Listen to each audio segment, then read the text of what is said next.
I'm officially starting the pod right now because I want everybody to hear what we're talking about. Basically, I want everybody who's listening, think, if Andy had an outfit he wanted to run by the group, who would be the person that he would want that opinion of? All right, everybody listening, if you have your answers. And now, Andy, tell them what your answer is. Akiva.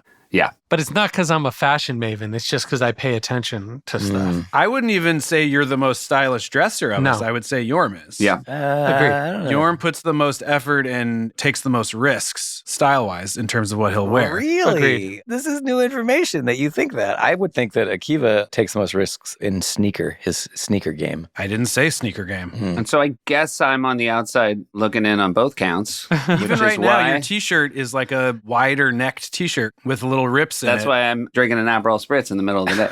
Oh, that looks delicious. Yeah. Seth, look, you're a late night talk show host. You wear suits, you know? I actually don't. Not anymore. I know. But only for like the last 3 years. I do wish you would. 3 piece. Dress up, man. Come on, respect the craft. Respect the late Just night for the job you want.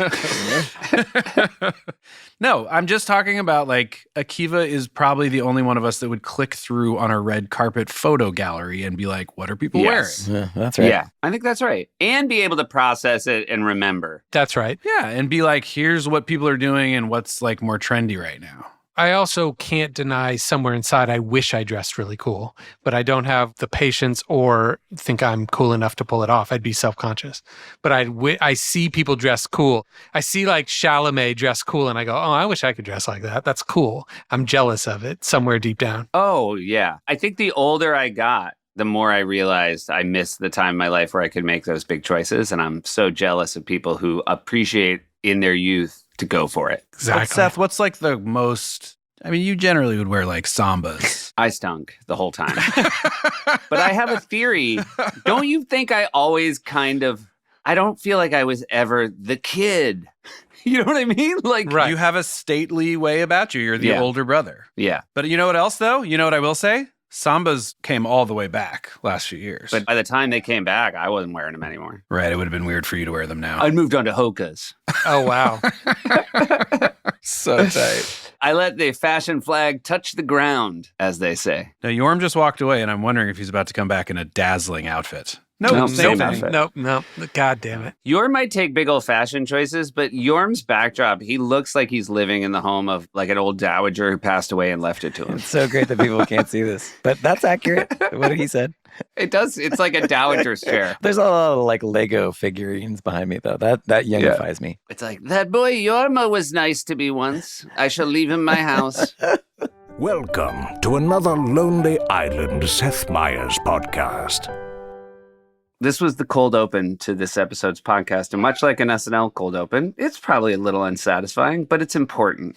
It's time for the Lonely Island and Seth Meyers podcast. Yay. Hey, it's Bon Jovi week. Ah, yeah, the Jove. Finally. By Jove. By Jove, it is. I'm going to ask a question right out of the gate. Ooh. Please. Not short related. Had John Bovi already aired? Yeah, it had aired. So when it was announced he was coming, Suds and Will were like, oh! Yeah, that was a treasure trove to They them. definitely wrote one, Yeah. and he definitely didn't want to do it. Oh, did it not happen? It didn't. Wow. That's a burn. I mean, it wasn't. That's a burn. It was not the right time for it. I guess, or it was the Bon most Jovi, right. God love him. I really enjoyed my week with Bon Jovi, but I think it might be a lot to ask for him to get the comedy of a Bon Jovi opposite band that hates Bon Jovi. But they don't really hate them. They're just saying they hate them so they don't get in trouble for stealing all their stuff. Right. Yeah, but they're pretty mean about it. I'm just saying it's asking a They're lot. constantly talking about how they hate him. Well, because people are like, people are like, you're ripping off the songs. Like, no, man. No, we hate Bon Jovi. You could ease off that stuff, though, for the real him. Yeah, those two? Does anyone remember what Bon Jovi was promoting that would make him just randomly? I think it was just being Bon Jovi. It's 2007. The Bon Jovi opposite band that Forte and Sudeikis played, that is really, truly one of my favorites. That they're called John Bovi. I double clutch every time I say it because, of course, his name is also John. I also Yes. double clutched. Did you hear my double clutch? Yeah. Yes. I was like, wait, that can't be right because his 'Cause name it's is right. John Bon Jovi. Yes. Yeah. There's a lot of problems with it. Well, when they were writing it, there was always a lot of, well, wait a minute, is that the opposite? Yeah. There's always a lot of second guessing on what's the opposite. I remember John Bovey would do a lot of other songs, not just Bon Jovi songs. Right. Yeah. What is that's what friends are for? Is that what has the line, for sure? Yes. Do you remember That's what what the friends opposite are of for sure was? That's what enemies are not for? For sure was 5 speed stick. Yeah. 5 speed stick. 5 is the opposite of 4. Flawless logic. Speed stick is the opposite of sure. Yeah. But I will say, and again, this speaks to why I love that sketch so much. The premise was simple. What are the opposite words of things? And of course, they immediately diverged into a crazier place that made it. 5 instead of 4. I thought it'd be -4. The opposite of 4 is 5, and the opposite of sure is speed stick. Not even 8. Not even like a multiple. Yeah. Just one more. Trying to pitch that to Bon Jovi and be like, yeah, this. What do you think? I believe John Bovey was like Stefan, which is it had one sketch before it became an update staple. Right. You guys remember the cold open of the Bon Jovi show? No. Well, I remember it because it was a rarity. The cold open was young Amy Poehler playing Amy Poehler, looking at a poster of John Bon Jovi from the 80s. Oh, that's And then he walked out of the poster as himself from the 80s and gave her advice about her future self. And you gotta find your passion. You gotta follow your heart. You gotta find that dream. You have any big dreams, Amy? Yeah, I got some pretty big dreams. I don't want to just shop at the Limited. I want to work at the Limited. And at night, I want to have people over for beers at my apartment that I rent. No, that's okay. That's okay. Yeah. But what do you really love to do? Well, I kind of like acting. I did a monologue for the 8th grade recital, and it got a lot of laughs. Well, that's good. It was from the Diary of Anne Frank. Didn't that kind of become a running sketch they do about posters talking to coming people? out of posters. I always liked it. There's definitely a new poster sketch, but this one was, for me, there was such a palpable relief when the cold open was something that A, the audience would enjoy, and B, not a politics thing that I had to write on Friday. And I think it broke pretty early in the week that everybody agreed that would be a fun thing to do. Yeah. And it was her as herself, which is fun. Yes. And you mean that because if it had broken later in the week, you still would have had to have written one. So this way, you didn't have to write one at all? I think that sometimes, I believe this was the case. Sometimes if you see a non-political sketch in the cold open, it means that the political sketch in the cold open ate shit so hard at dress. Lauren basically agreed to do something else. Had no choice to get rid of it, yeah. And that's not the best outcome for a fella like me. So I don't think it had anything to do with my failure. I just think it was the joy of Poehler getting that done. And then there was a questions Q&A in the monologue. I love a questions Q&A. I've always loved a questions Q&A. I know we've talked about this. Some people think they're super hacky. I love it very much. I don't You know think who the they're first hacky. person to ask a question was, Keith? I'm going to guess my wife because you're asking me. Yeah. Little Liz cameo. Little Liz cameo. I liked it when she did those. And the comedy of the monologue was him saying, I've been a musical guest on the show a bunch of times, but this is the first time I'm just hosting. And Liz stands up and says, so you're not doing music? And he's like, no, just comedy. And she's like, oh, okay. I remember something about that monologue. What was that? Oh, I do too. I do too. His main man, Richie, Richie Sambora. was in the monologue. Yeah. I believe it went great at dress. Killed a dress. Richie Sambora killed a dress Yeah. because he stood up and he also was curious why he wasn't doing music. Yes. The comedy being Richie was left on the outside if he's just hosting. Yes. And when it went live, he raised his hand. Yeah, I got a question. Just fully Full of ready to confidence. rip it again because he knew it worked. People were super psyched to see him. And then it was just like, yeah, you. And you're like, here we go. And then Richie Sambora just lost the cards. He lost the cards. He's just like, just started squinting, like looking around. And he cuts back to John and he's like, he's fucking doing it again. Hey, I got a question. Yes? Don't we have a new album? Yes. Any other questions? Hey. Come on.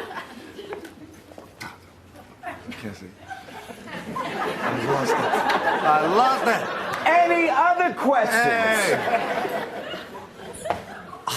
Hey. Did I ever consider your feelings? Oh, did you ever consider my feelings? Did you consider the band's feelings? I will say, John even went so far as to say, "Hey, Richie, were you maybe gonna ask me?" That is what he did. Would you Yeah, like to ask me if I something, Mr. Sambora? Like fucking my whole fucking life in this moment. That was. I do want to play from the cold open because I don't want to read it because I think I won't do it justice. But after John says, "Well, I got to get to the gig," and stands back into his poster, it's a very memorable exchange between him and Amy. Hey, listen, I gotta get to the gig. Wait, John Bon Jovi! Am I ever gonna get boobs? You just keep working on that personality, okay? Yeah, okay, but and then boobs? Eventually, you're gonna get a great set of personality. Wait! So, John Bon Jovi show off to a very fun, very novel start. What did Jack Nicholson do? I'm looking at the rundown. It says special guest Jack Nicholson. I'm so glad you asked. I was going to ask it as a trivia question later in the show. Oh, okay. Can I guess? Yeah, go. Musical guest. Yep. Well, it's interesting because that would be where you would use a special guest if John Bon Jovi was hosting and doing music. Yes, that's what I But thought. Foo Fighters were music. At the very end of the show, though, it weirdly ended with Good Nights went into a Bon Jovi song. So Nicholson was standing center stage at Good Nights and threw it over to Bon Jovi. Yeah. If you had asked me, was Jack Nicholson ever on the SNL stage while you worked there, I would have been like, no way. And I would have said, I would remember if I had seen Jack Nicholson in person on our stage. And yet, I watched it. My only regret is that I wasn't just standing right next to Jack Nicholson waiting for a hug. yeah. Just like, hey, if you're on home base, Arms out. this is a hug zone. Yeah. Hey, big guy. just forcing it. And Seth, if you went for that hug and he responded, I think it would sound a little something like, go. Go, Seth. Oh, me? A little something like, Seth. Oh. All right, I'll be you. Hey, Mr. Nicholson. Oh, so nice to meet you. Can I get a hug? Don't tell me you want a hug. Oh, yeah. Oh, that's pretty worth good. It was worth it. Let me say, I hope you'll let me keep this in your. Do you remember that Lauren originally thought that Jack Nicholson was going to be a MacGruber in the Val Kilmer part? Oh, Man, there were so many things that Lauren said about MacGruber. He also said that our budget was going to be like $30 million. So, we can all be wrong about stuff. It's just really funny. By the way, I would have been super bummed if it wasn't Val Kilmer, but the fact that Lauren thought he could convince Jack Nicholson to play a character named Kunth. That's just a testament to their friendship. Testament to their friendship that Jack was like, no. Support for the Lonely Island and Seth Meyers podcast is brought to you by Vuori. There's two things that I think we've established on this podcast and in these ads is that one, I hit the gym hard. I'm an exercise bike guy myself, and I put a lot of wear and tear on my gear.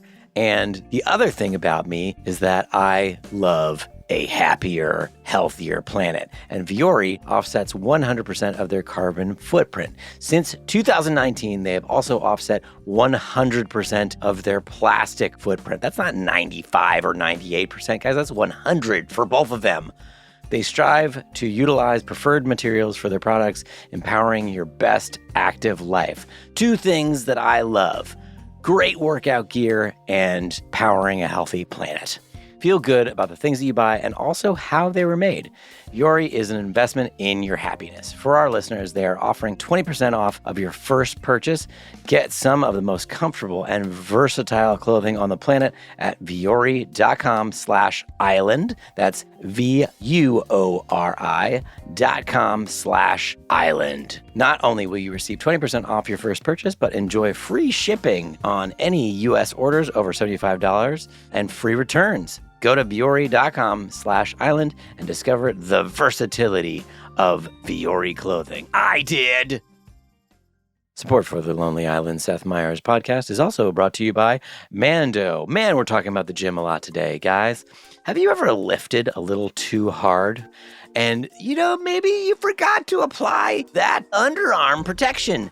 And then you look over and you see Andy staring at you, just being like, you smell bad again, my guy. And your name's Akiva. Anyway, has that ever happened to you? It could. That's why you need to pick up some Mandos. Mando starter pack is perfect for new customers. It comes with a solid stick deodorant, cream tube deodorant, 2 free products of your choice, like a mini body wash or deodorant wipes, and free shipping. Luckily, I have a discount code to help you get hooked on my favorite smelling whole body deodorant on the market. New customers get $5 off of a starter pack with our exclusive code. That equates to over 40% off of your starter pack. Use code ISLAND at shopmando.com. That's SHOPMANDO.com. It's time to smell better naked. Your partner will thank you, especially if that partner is Andy. And I'm Akiva.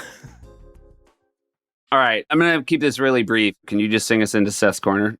Seth's Corner, you're all invited. Seth's Corner, it's happening right now. Take it away, Seth.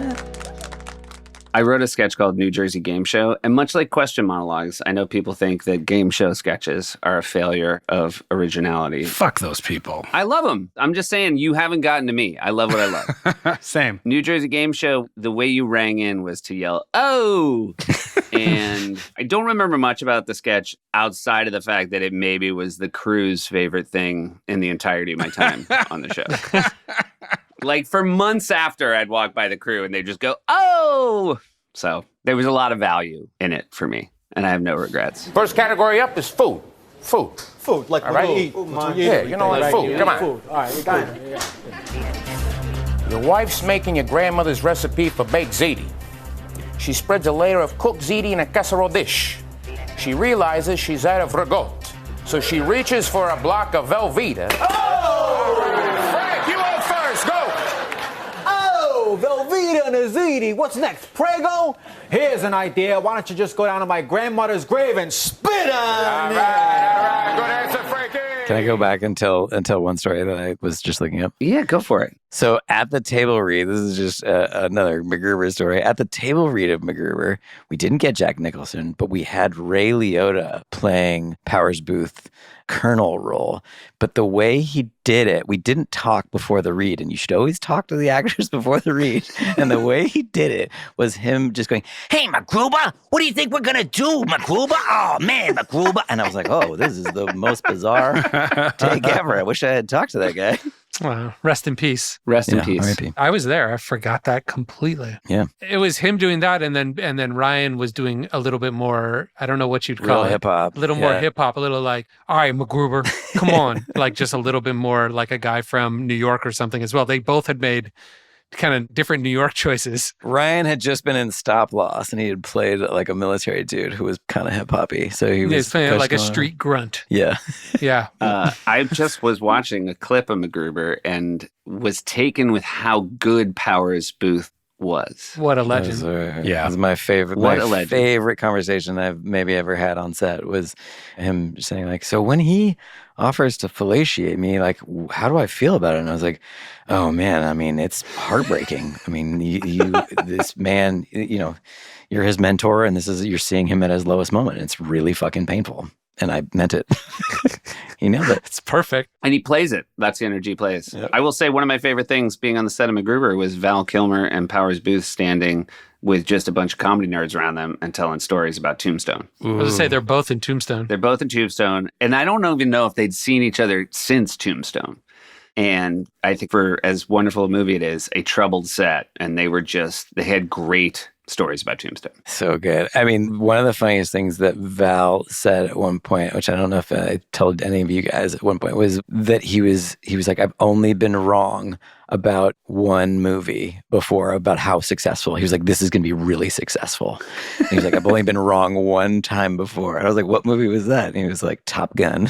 I was like, "You thought," he was like, "Top Gun was going to eat shit." I was like, "Oh, wow. You were pretty wrong on that one." And then he was owed one movie to eat shit. yeah. And it was, MacGruber paid the bill for Top Gun. Seth, sorry. I know you're about to try and move it on. I think I actually really quickly have a couple corrections. Yeah, Okay. go ahead. Okay, please. I don't think fellatiate's a word. Okay, thank you. I think it's Thank you. fellate. What do you think? Oh, fillet. You're right. Fillet. The Urban Dictionary says a fellatiate is one who relishes the art of fellatio, which I do kind of like. Like a sophisticate fellatio. Oh, that's very good. Yeah. Thank you for this so far. And then on the Roy Rules episode, I had said I thought Matt Murray, the writer, Matt Murray, helped us with Roy Rules. And then Matt sent us a voice note saying, wasn't me. I don't remember. This week we had dinner with a bunch of old SNL buds, including Colin Jost, who was all, that was me. It was? Yeah. Including the line. What was the line you guys attributed to Panther? Well, here, I got Jost to send me a voice note. Okay, Oh, great. Here we go. Oh, man, I feel so bad. Oh, hey, how's it going? I worked on, I'm Colin, and I worked on the Roy Rules and Peg Leg. There was a line about a peg leg that I did, and I held boombox because I was there. And I held it, and it was kind of fun. Wow. I'm sorry, was he peeing? He was peeing. That's like literally a Ray Liotta choice. Yeah. Yeah, you should have talked to him before he gave the Gotta voice give him note. notes. Yeah. I don't understand why he was doing it that way. But anyway. That's his normal speaking voice. That's how he always sounds. If you go to dinner with him, that's how he sounds. He puts on that other voice for update. That's his normal voice. He's always just like, hey, what's up? It's me, Colin. And then it's like action. He's like, hey, welcome to Weekend Update. And it like, something snaps in. Yeah, it's a lot of work for him. When it's over, he's exhausted from just the vocal gymnastics. So you're saying that, Andy, on a first date, it would be appropriate to just warn the person, I'm a bit of a fallatiate. Yeah, exactly. You should probably know of me.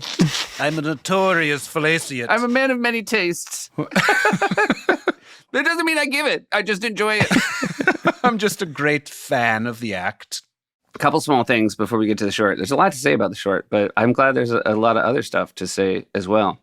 Vinny Vedecci, Bon Jovi, I do remember this being a really fun one because when we started realizing just to pull very random things from a person's biography and have Vinny be confused about them.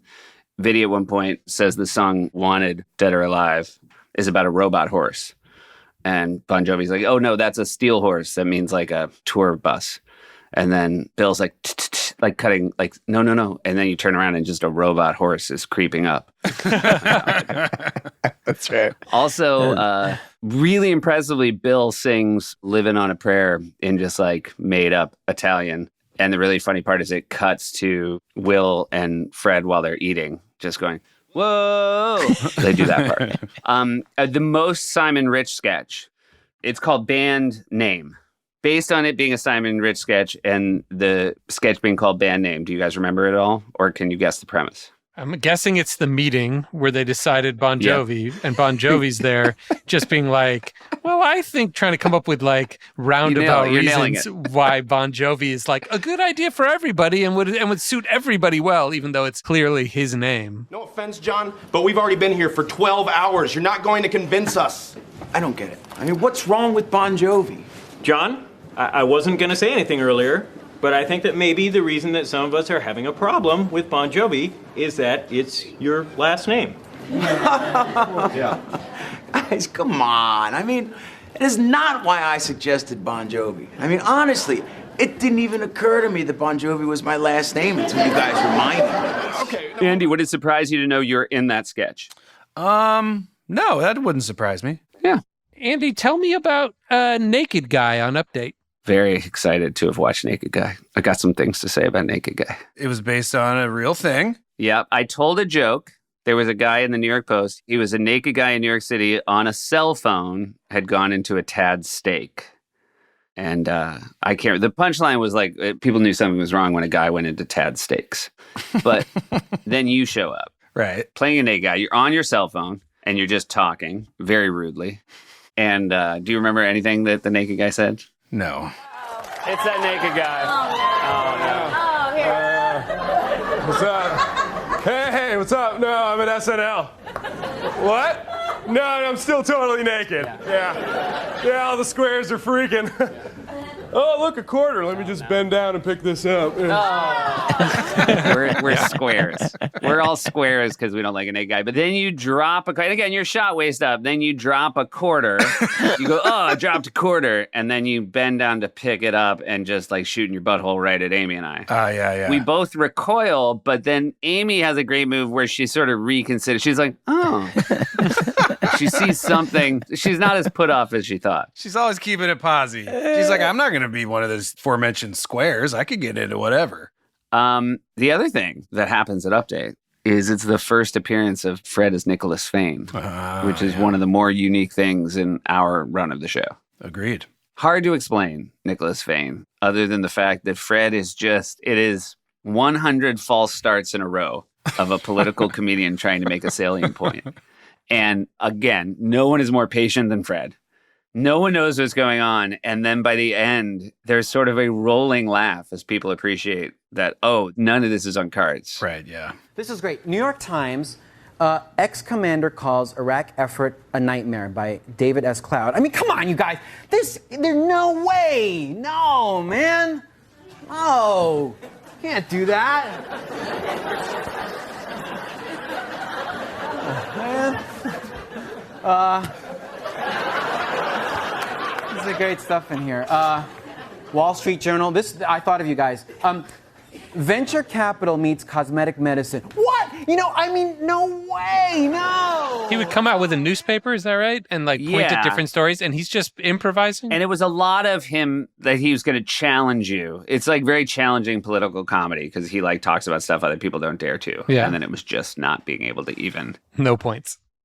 Support comes from RocketMoney. Quick story, guys. I signed up for an app. Very expensive app. Don't want to say what it was. Thought I had canceled it. 3 years later, realized I had spent hundreds of dollars on something that I got no use out of. Don't let this happen to you. Don't let my life become your life. RocketMoney is a personal finance app that helps find and cancel those unwanted subscriptions, monitors your spending, and helps lower your bills so that you can grow your savings and not lose out like me.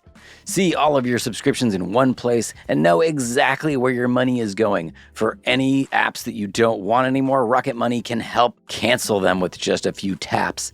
RocketMoney has over 5 million users and has saved a total of $500 million, not doll hairs, in canceled subscriptions, saving members up to $740 a year when using all of the app's features. Stop wasting money on things you don't use. Cancel your unwanted subscriptions by going to rocketmoney.com/island. That's rocketmoney.com/island. But now I want to talk about punching people before eating. This is a companion piece to Andy popping into frame. Would we agree? Sure. Yes. Isn't it called People Getting Punched Just Before Eating? Sure. Yeah, don't butcher our work. Yeah, what was our official title? I mean, I don't want to get it wrong. It is called People Getting Punched Right Before Eating. Right before eating. Okay. I'm going to say this. People getting punched right before eating comes up. Everybody's on board right out of the jump. I do feel as though watching these in order, you sort of start to sense the goodwill you guys have built up. Yes. I have a correction, and it's interesting because I'm on the YouTube channel where it's labeled exactly how I said it, right before eating. Then you hit play on it, and it comes up, and the title says, People Getting Punched Just Before Eating. I was right! In big yellow letters. So whoever did the YouTube post wrote it wrong, but there it is. Yeah. I think right sounds better than just, though. So I think that they were right. Just is in better. certain ways. No. Just is better. If I was teaching a film school class called Introduction to Lonely Island, I think this would be on my syllabus. For a number of reasons. I think because it's a 7 or 8 beat sketch where after the first 2 or 3, it's very hard to predict what's going to happen next. Yes, the dinky beat is also just very cliche us. And then the font as well is the impact yellow font. And you're just yep, that's all Lonely Island. It was like, Andy, you were like Cinderella at the ball and I ran so far. And now it is fully after midnight. And you were just back in your rags. Back on my bullshit. Fully wearing clothes that were yours that you wore in regular life. That's correct. I mean, this was a classic one of I got out of the shower on an off day and wrote down the phrase people getting punched just before eating and then brought it in and Keith was like, God damn it. and then the three of us and probably other people came up with ideas that actually made it escalate and be interesting and funny. Opens on a guy on a park bench. And I think everybody is very excited because they have known now that you deliver on what you promise. And the guy's about to take a bite of food and you just run in and punch him. Yeah. And again, there's some fun moves right away. you just start to celebratory dance. And the guy is taken aback, but not particularly angry. Right. He's still there. He's just sort of rubbing his face. He's like, if someone's that happy about it and dancing, like it's kind of infectious, maybe. Maybe infectious. It certainly is to the audience. Or like when I watched it again, I was like, oh, right. He's a really joyful guy. He loves this. He's almost not even a violent person. It's just that that's what the name of the short is. Yeah. It's like almost like he's like caught in a premise volcano. Yeah, he's compelled. Yeah, he's complying. That's all. Yeah. Beat 2, Forte. Forte is eating pizza. And now, immediately by the second beat, the audience appreciates that you're just going to come running in and punch him. And they're trying to guess what side of frame you're going to come in on. How's it going to go? How close will the pizza get to his mouth? Because it's also a race against time. There's a ticking clock. You're watching that food. If he eats it, Andy technically can't punch him. No, it's just before. I really like the third beat because you can see Andy coming in the reflection of the glass. And I almost feel like you could see Andy waiting for somebody to say, go, go, go, go, go. Oh, yeah. I hadn't noticed that. This time it's 2 people. You punch one of the people, then you start dancing with the guy you didn't punch. Oh, yeah. And again, there's something infectious. I think he's a little bummed out you punched his friend, but he's also, He's like, who is this mad pauper? Yeah. Is that what you were going to say, Orm? Yeah, this guy in rags. Now we have Foo Fighters in the commissary. It's Dave Grohl, Taylor Hawkins. They are eating. Andy comes in on the left side of the frame. Dex Taylor Hawkins. Mm-hmm. Dave Grohl looks up. He's been reading. He looks up and sees this as an opportunity to get a free French fry. Very well played moment by Dave Grohl. And then Andy comes in from the opposite side of the frame and punches him.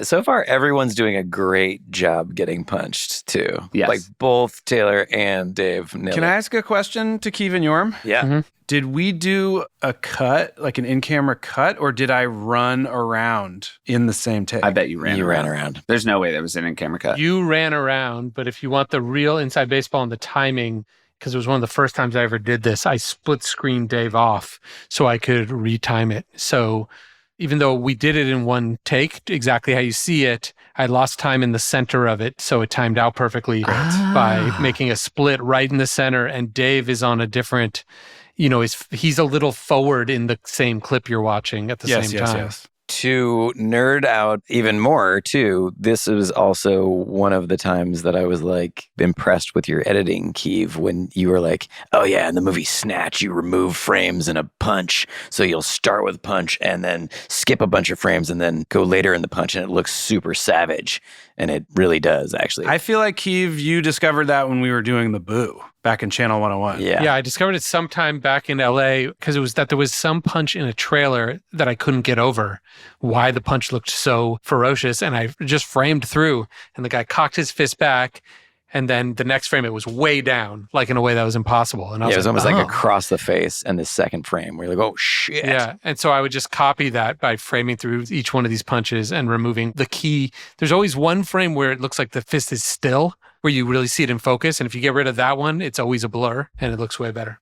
This is why, and I'm not being sarcastic, this is why Keeve is the one to ask for fashion advice. Yeah. He's a details guy. He just his eyes and his brain are just locked into images the way the rest of us are.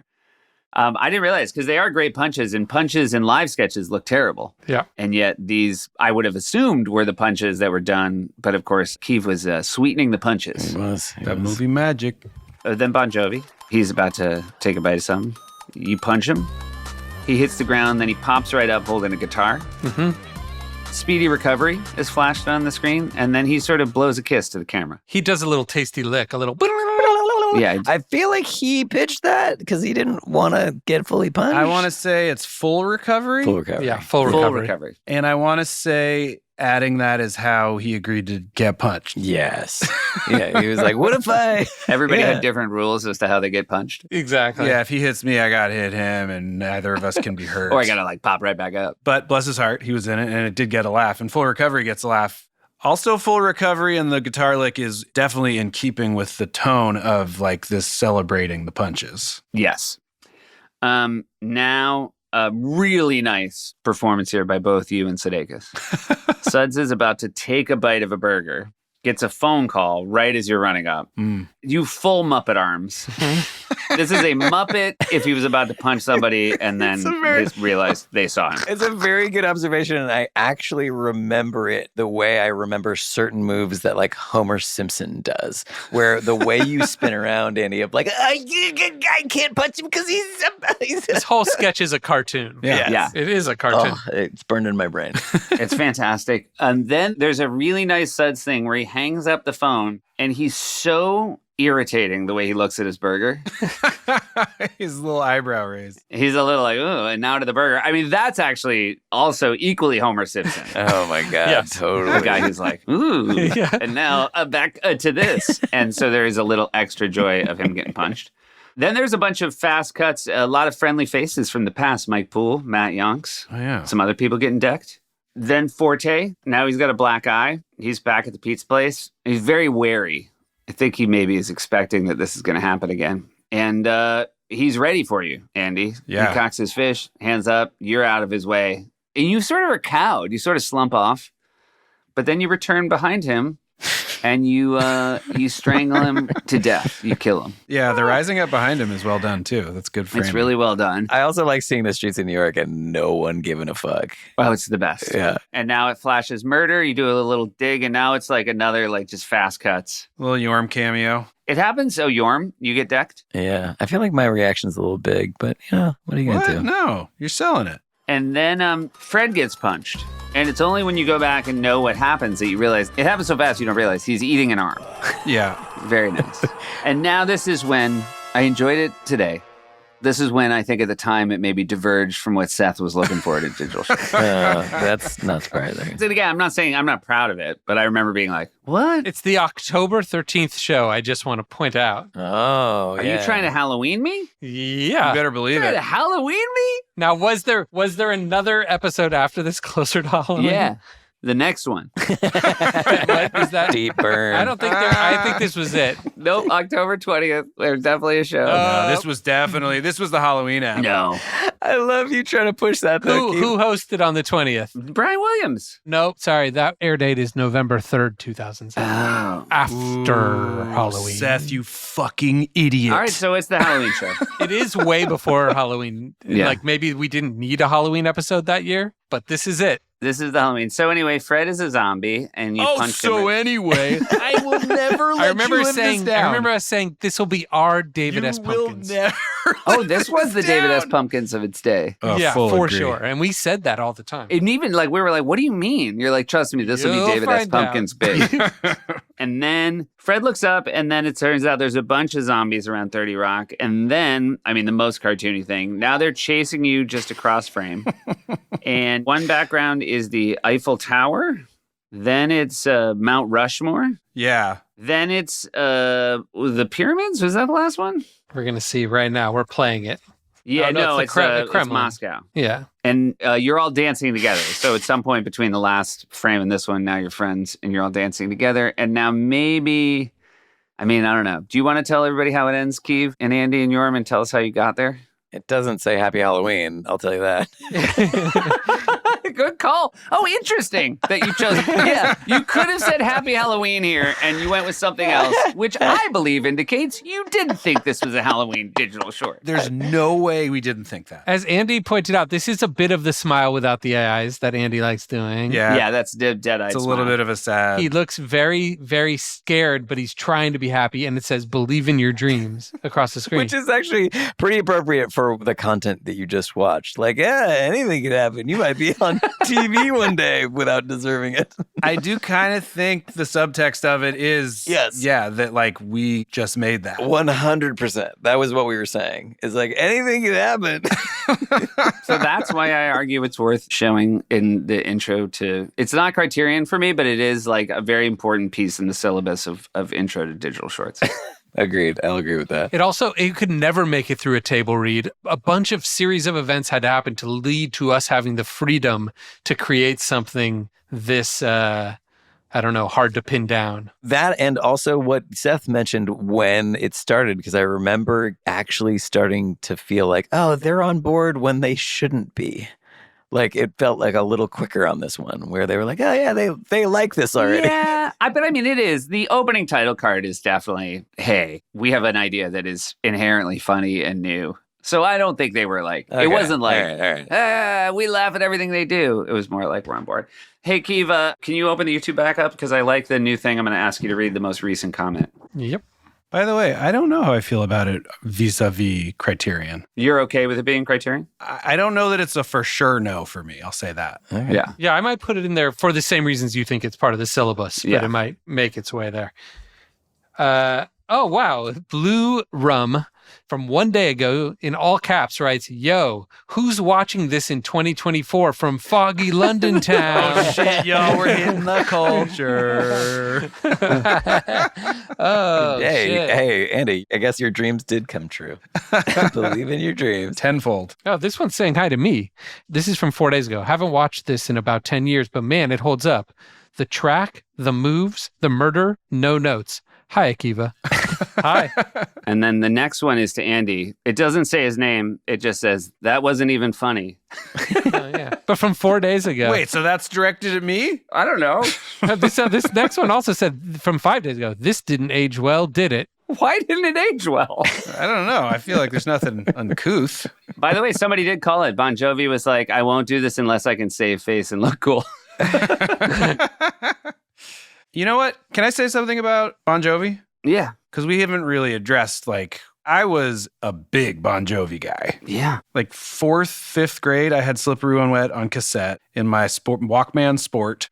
That and George Michael Faith were pretty much on constant rotation. School Bus Ride. That's a good record. How dirty did you think Slippery When Wet was? I didn't understand quite how dirty it was. I think it even had skits in it that were kind of horny. It's so weird because looking back now, I don't think of them as a dangerous band of the era. But I do remember being like, oh, Slippery When Wet. So good. And I didn't understand it either. My mom would have confiscated that immediately.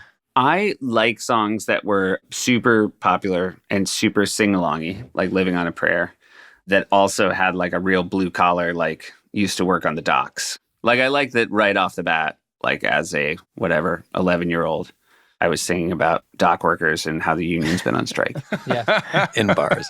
I feel like there's a lot of Springsteen songs like that too. Born in the USA is a great example of you're so excited about the chorus, you kind of forget that the lyrics are a little gnarly. Oh, yeah. All right, we're going to wrap this one up. We're going to be back next with more. More of this. I love you guys. Love you, Seth. Love you. I love you.